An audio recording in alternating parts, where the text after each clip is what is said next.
ஒரு பேசவும் வரமாட்டேங்கிறாரு. ஆனா அவனா தீப்தியை பாரு, சசியை பாரு.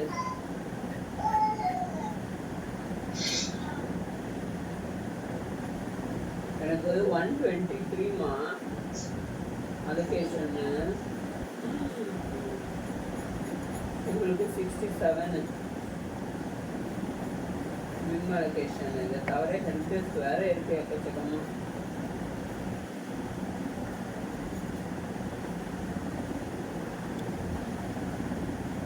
என்ன பண்ண போறது, என்ன பண்ணணும் இந்த 123க்கு? வெயிட்டிங் ஜிஆர்கேஸா? சூப்பர். இதெல்லாம் வர செக் பண்ணணுமாண்ணா? தெளிவாக நம்மளை வந்து கவுக்கிறதுல ரெடி. ஐயோ கடவுளே, சரவணன் மென்டல் தான் அவங்களோட நினைக்கிறேன். இவங்க பண்ற டாக்டருக்கு சொல்லுங்க. நான் சும்மா ஃப்ரெண்ட்லியா பேசுறேன் பாதி பார்த்துக்காதீங்க. என்னை பத்தி உங்களுக்கு தெரியும். நான் வந்து இவங்க பண்ற டார்ச்சருக்கு சரவணன் நம்ம மென்டலா தான் ஆகணும்னு நினைக்கிறேன். என்ன சொல்றீங்க? கரெக்டா?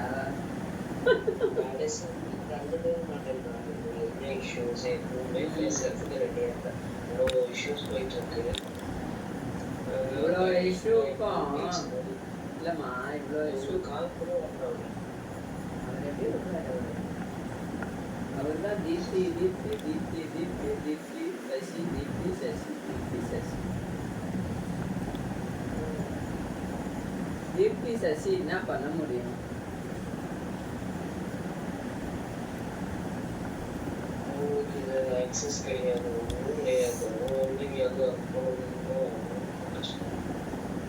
என்ன பண்றாங்க இந்த பொண்ணு? மகாலட்சுமி ஆக்சஸ் வாங்கி வச்சிருக்காங்க போல.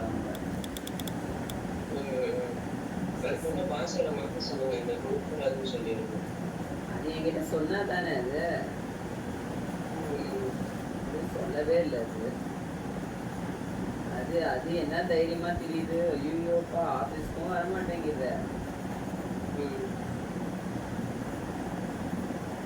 ஆபீஸ்க்கு வாங்கினாலும் வரமாட்டேங்குது சரவணன். அது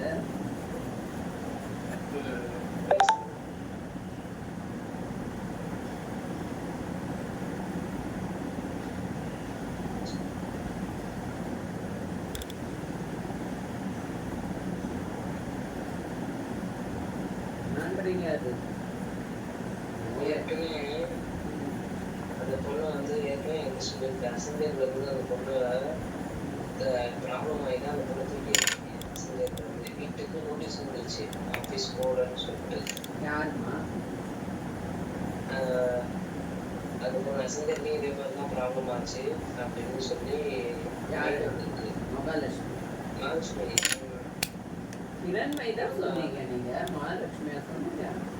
மகாலட்சுமி. ஆனால் இந்த பொண்ணு ஏதோ ஒரு ப்ராப்ளம் சொல்லிச்சு ஆஃபீஸில். இப்போ ஏதாவது இல்லை அசந்தை, இந்த பொண்ணு அசந்தையிலேருந்து வந்ததுனால இந்த பொண்ணு ஏதோ அங்கே ஏதோ ஒரு ப்ராப்ளம்னால தான் அடிக்கடி மெயில் வந்து எக்ஸ்பிளைன் பண்ணி தான் வச்சுருக்காங்க, தூக்கிருக்காங்க. ஆனால் தெளிவாக சொல்ல மாட்டேங்குது. அது ஏதோ இஷ்யூ ஆகிடுச்சு, அது ஆகிடுச்சு, இது ஆகிடுச்சு, என்னங்க அப்படின்னா அது சொல்லி அவங்க இதுக்கு தான் புரியல அப்படின்னு விட்டுருச்சு. நான் அப்போ இருந்தா நான் கேட்கறது இல்லையா? இந்த பொண்ணுமே ஏதோ ஒரு ப்ராப்ளம்ல தான் வெளில வந்து ப்ராப்ளம் உள்ளதுங்களெல்லாம் கொண்டு வந்து நம்ம தலையில கட்டிட்ட. ஐயோ அப்பாடி.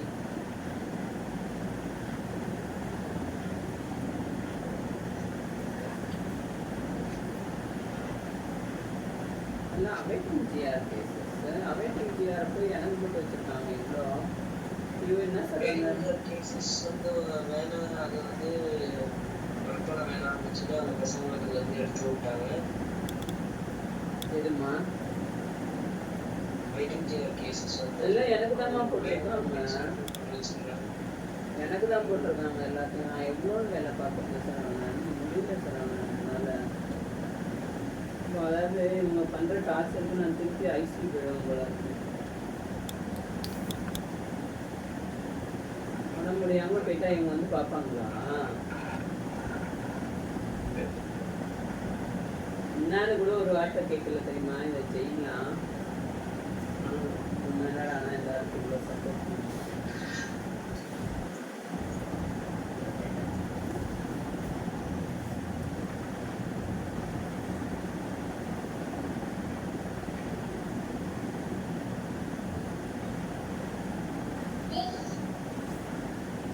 எப்படிமா இருக்கான் குழந்தை? பரவாயில்லையா? நல்லா சாப்பிட கொடுங்க, ஹெல்த்தியா ஃபுட்டு கொடுங்க. அவன் சாப்பிடலன்னு விட்டுறாதீங்க. அந்த இதெல்லாம் விற்கிது பாருங்க, பாதாம் பிஸ்தாலாம் இருக்கு பார்த்தியா, அந்த மிக்ஸ் வாங்கிக்கோங்க. அந்த மண்ணா மிக்ஸ்ன்னு விற்கிறான். அப்படி இல்லைன்னா நீங்களே என்ன பண்ணலாம், வீட்டில் எல்லாமே, அதாவது இந்த ஜவாரி பாசுரி, அப்புறம் வந்து கேபூர் மாவு, அப்புறம் வந்து பாதாம் பிஸ்தா முந்திரி, அப்புறம் வந்து எல்லாமே வாங்கிட்டு கொஞ்சம் கொஞ்சம் அவனுக்கு மட்டும் தனியாக அரைச்சி வைங்க. மாவு மாதிரி அரைச்சி வச்சுட்டு அதை என்ன பண்ணுங்கள், நல்லா கொஞ்சம் ஒரு 2 ஸ்பூன் 3 ஸ்பூன் பவுடர் மாதிரி எடுத்து போட்டு தண்ணி ஹாட் வாட்டரில் நல்லா இது பண்ணிவிட்டு, சர்க்கரை அவனுக்கு ஸ்வீட் பிடிக்கும்னா ஸ்வீட் போட்டுக்கோங்க, இல்லை சால்ட்